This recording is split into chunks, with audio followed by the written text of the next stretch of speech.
Hello, this is Insane Monster doing part 2 of What If Asta Had Satan Gravity Ether Gear. Now then, when we last left off, Asta and did their fist bump lightning cannon, promising that one of them will be the Wizard King after the whole thing with their chain mage capturing trying to take his grimoire, as well as Asta getting his anti-magic grimoire. Now, with that said, before the what if starts, hit it.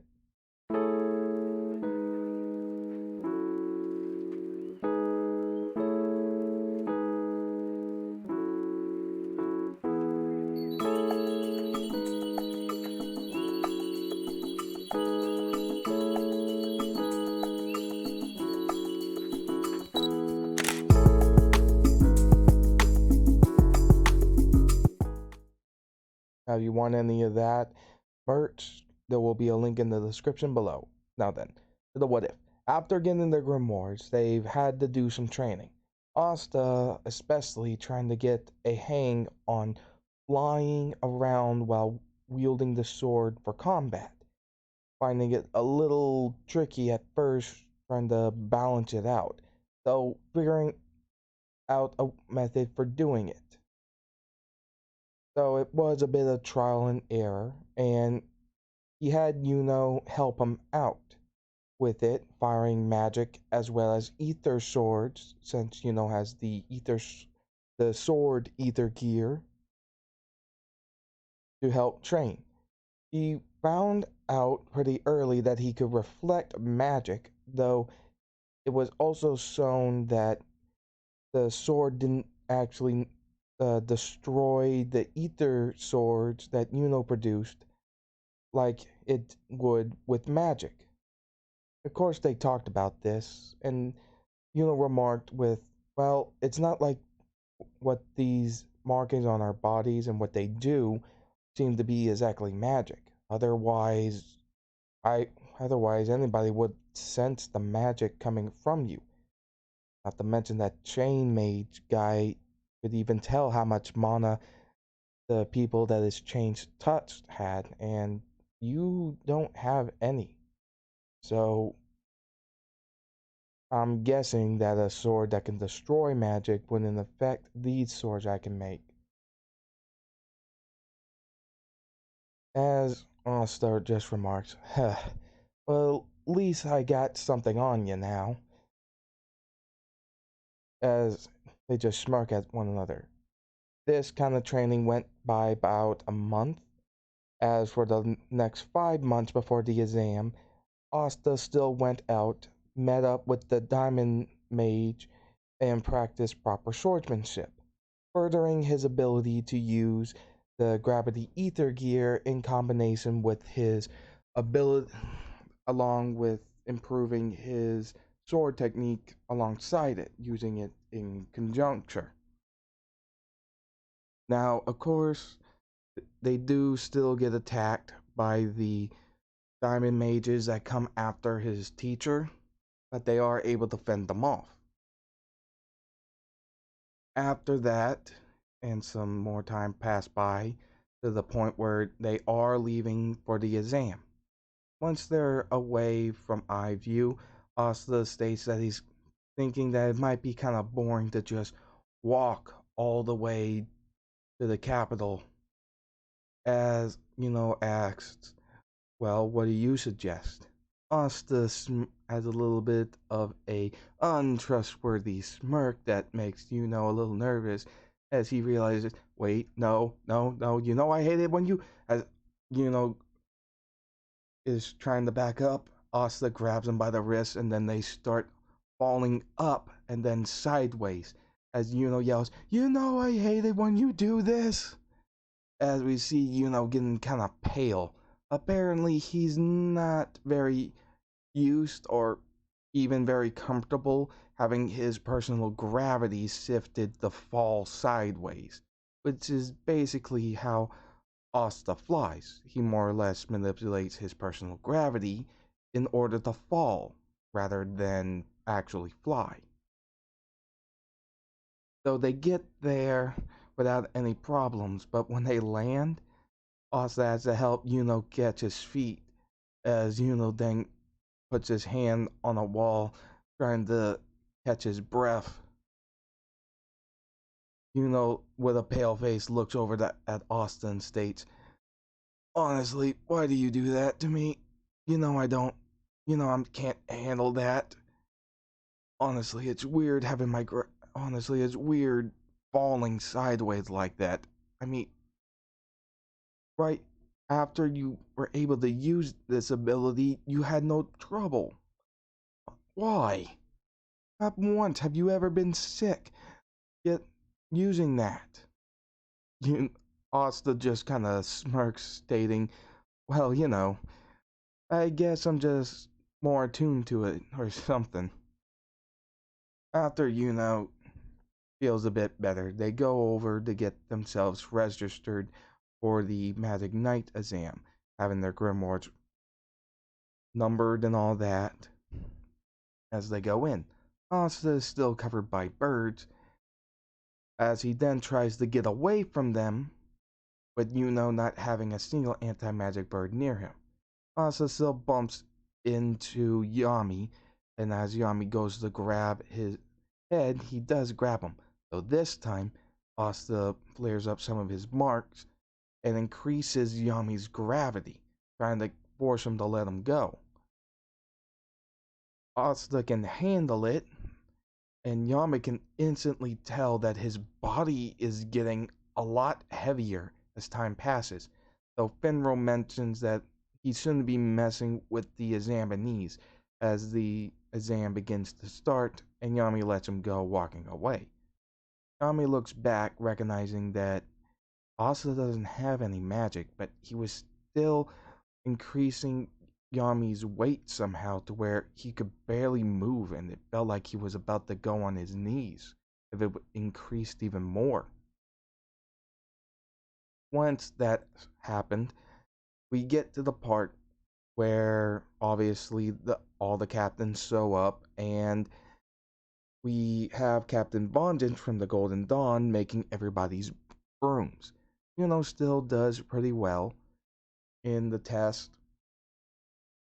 That still basically, I guess you'd call it broom surfing, considering he's standing on it instead of sitting on the broom.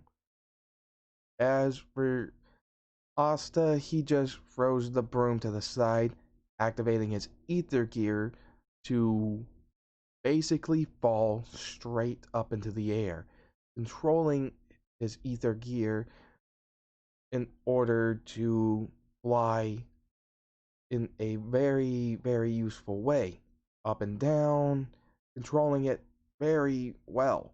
Since he's had it since he was a kid, he's pretty used to using it.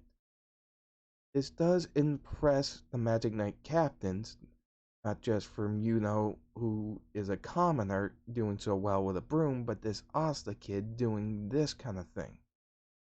As Yami chimes up, stating it's probably some kind of gravity control, as he states that he bumped into this kid and grabbed him by the head, and that the kid even caused him to feel like he was getting heavier and heavier. And given what this kid's doing right now, he's probably controlling his gravity in order to fall rather than actually fly. This does make some of the captains interested in him. After that, we get to the marksmanship test. Still does the same with his magic, not seeing a need to use his ether gear yet. As for Asta, he clenches his fist and makes the marks on his hands. And on each knuckle, he condenses the gravitons, making little orbs, and fires them at marks, completely destroying them and more or less erase and causing some damage on the wall behind the targets. They're not like the same kind of strength as a black hole would be, but still packs a good punch to it. After that, we get to the creation portion. At best, Asta can just hold out his hands and create a dark orb, which is, like before, a condensed ball of gravitons. If you don't know what gravitons are, they're basically the thing that causes gravity to exist in the first place. Next, we get to the combat portion. Since Asta has performed a good showing so far, the haha guy doesn't challenge him this time. So this time he gets challenged by, let's say a Iron Mage. As for Yuno, he still goes up against the same mage as in canon. Though this time, instead of using his grimoire, Yuno doesn't see a point in just going using his grimoire to stop an attack that is more or less just a big mass of energy that's being fired. So he summons up his sword using his sword ether gear, packs in some wind magic, and slices it in half, with the opening in between it and the noble freaking out. Yuno uses his wind magic to burst right between the orb of lightning that's been split clean through, and in his other hand, with another sword, points it directly at the noble's neck, telling him to submit. The noble complies, submitting to Yuno, as Yuno wins. After that, the captains are a little confused. They thought this kid had some kind of wind magic given his performance in the marksmanship and the creation portion, but those swords seem to be something different. As we see Captain Vengeance just kind of looking at him. But Yami also stated that the kid ended up producing markings on his arm similar to that short, loud kid who was flying around without a broom in the first test. As some other captains also remarked that they noticed that as well, wondering what exactly those markings were. Next, we get to Asta's fight against the Iron Mage. As Asta pulls out his sword, ready to go, the Iron Mage tells him that he'll give him a chance to back out if he begs. This annoys Asta a good bit, thinking that this noble kid is just so cocky. As the noble summons up some iron golems and going attack him, but are instantly just hacked down by the anti-magic sword destroyed, which does surprise him as he then fires off some iron spears. Instantly, Asta uses his gravity to just launch upwards and fly around the arena. As the Iron Maid's noble continues to fire more spears over and over again, not even hitting him. Mostly because he's aiming for where he is instead of to where he's going. Giving Asta enough of an opening to blitz him straight up, slamming him into the ground with his anti-magic sword, causing all of the spells, well, the remaining golems that the guy made, to just disappear as he's knocked out. As Asta's now the winner.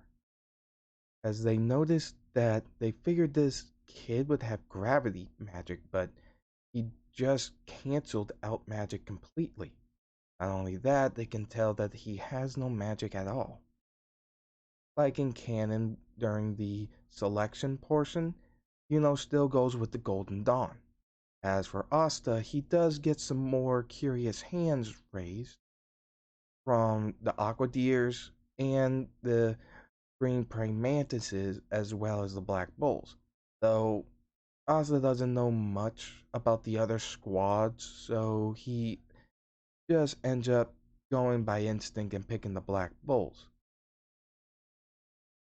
Someone since bait since Flagolion didn't raise his hand or Nozel, he didn't ask.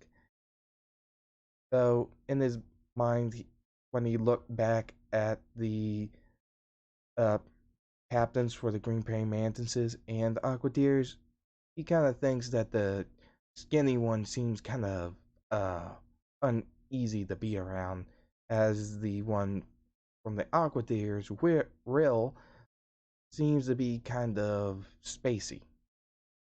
So he's figuring he made a good choice. After that, Asta does go through the portal and such, and is blasted back when she opens the door of the Black Bull's hideout, seeing to just see a bunch of crazy people doing their things, and a fireball blasting him back. Yami still gets them to stop, as introductions are then made. The physical portion goes a little bit easier, with Asta doing things like using the gravity power of his ether gear to create a bigger impact with the boulder, splitting it in two. As for the combat portion, he still does relatively the same thing. Though the only real difference is in the beginning of the rapid fire. In this portion, he strengthens the gravitons enough to just suck in fire. Since fire doesn't have much or any weight to it, I would think that a spear of condensed gravitons would have much enough pull to draw the fire in, which would then be extinguished. So not really at the level of the black hole, but still enough gravity to suck in small fireballs like that. As for the larger fireball, he still does send it back using the flat of the blade, which he learned, like I said, whenever he was training with Yuno.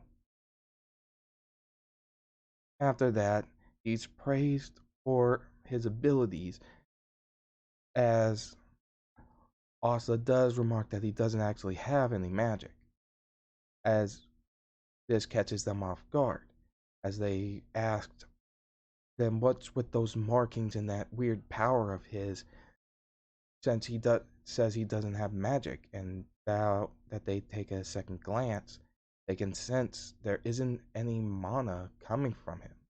So they do get a bit curious, as we see a silvered haired girl looking from up top at this scene. Though the conversation about his powers continue, Asta remarks that when he remembers getting this power, he remembers that there was this weird orb, and that there was two of them, that he touched one of them and his friend Yuno touched the other. After that, they were able to produce these markings on their body and use these weird powers. Also stating that they saw something very odd.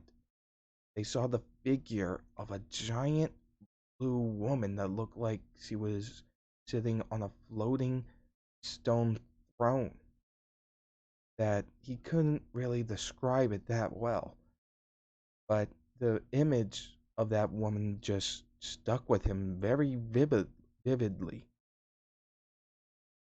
This does get them a little interested, but they're not sure what he's talking about.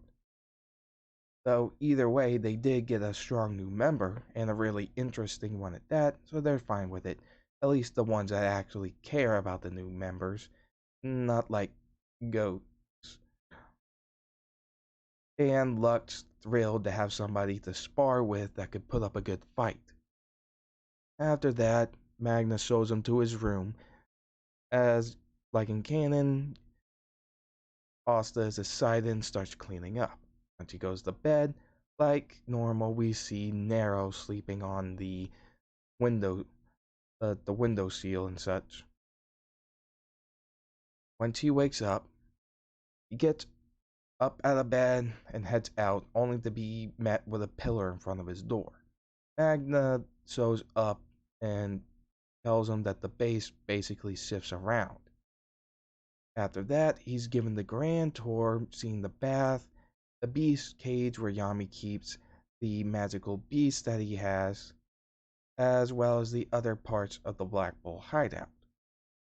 After that, they run into Noelle as the same kind of meeting happens in canon. After that, he does do the chores, but uses his gravity ether gear to help him just kind of fly through them a bit more. After that, same as in canon, he does find Noelle training. And as Noelle goes to fire at him before he could say something and mock her, we are met with her magic going wild and practically attempting to drown her. Asta's able to use his ether gear to get out of there. As the Black Bulls are trying to figure out what's going on, Asta shows up, floating up in the air. Then Yami just looked at him smirking, telling him as he points towards the insane amount of magic running wild, saying, "Hey, take care of that with that sword of yours, okay?" Asta looks at it and see how crazy this is, but just goes for it knowing that a squad member of his is in trouble. He pulls out the sword and slices clean through it. After that, he puts the sword away and hurries, controlling his gravity to fall directly to Noelle, catching her. As he controls it to gently fall down and land, he puts her down on the ground. As she's waiting to be ridiculed, Asta gives the same thing as in Canning, stating that he's incredible at as he has an insane amount of magic power, and as he controls it, then to probably be unstoppable. As he remarks that he's kind of envious since he doesn't have any magic. As the other Black Bulls say the same thing as in canon, saying that he belongs there and that they can try to help her learn better control. As he is given back her Black Bull's robe. So everything happens basically like that. As Noelle states, "What do you mean by no magic? You were able to fly up and catch me. So that wasn't magic?" Asa just scratches his head, saying, "Yeah, no, I'm not sure what exactly to describe it as, but," as he then remembers something, a kind of name in the back of his head ever since he got this power, as he just flares up the markings on his arms, holding them out, stating, "Well, I know basically a simple name for them. Gravity ether gear, though I don't know exactly what that is, or what it's supposed to mean."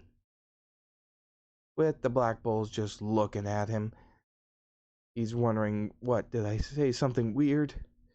As they just go back in the hideout to get something to eat. Now then, that was part 2 of What If Asta Had Satan Gravity Ether Gear. I do hope you enjoyed. Please remember to like, comment, and subscribe. Also remember to set the notification bell to all if you want to know when I upload a new vid. Because if you don't, you won't know when I upload anything. Now then, as for the next vid, since this was the final What If that needed a second part to it, the next one will be an update video. If you want to know how my channel is going to be doing, then please look it up, as well as me describing some information in regards to a Halloween special that will happen on, as you could probably imagine, Halloween Day. So, like I said, please remember to like, comment, and subscribe. Hope to see you again, and later.